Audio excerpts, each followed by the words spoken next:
Hier's vir Tannie regmaker klitsklats vir die wingerdgriep voor Tannie soos Jan Frederik by die bedroefplaas aansluit.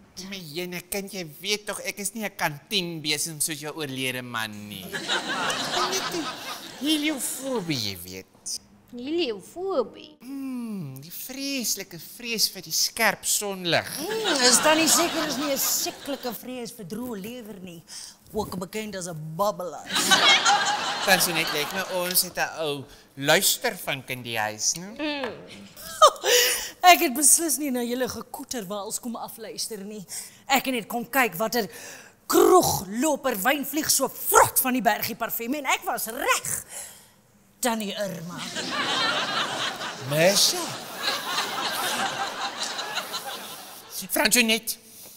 Vir hoe lank gaan jy toelaat dat hierdie flodderkous van 'n patatstoel hierso in jou huis slampamper?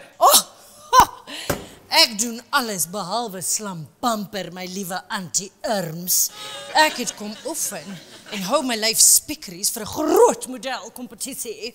Sy gaan paradeer en mevrou Alkant mooi. My juffrou. Ha! Maar jy was dan al 2 keer met 'n katelknaap getroud, kind.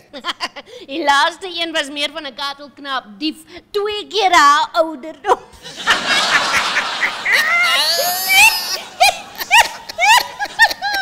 Ek het gesê ek wil nie oor daai walvors praat nie, Franso net.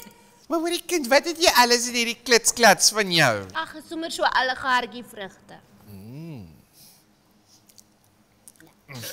Nee, nee, jammer kind. Oef, nee. Smaak my die heliofobie neem weer oor. Dopstekers hou mens nie eintlik van fermente vrugte nie, Franso net. Kind,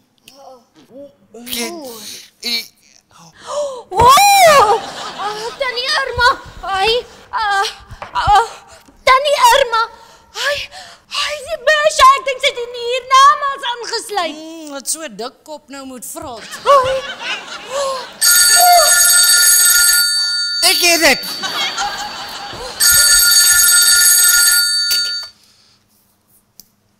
Is Irma wat praat?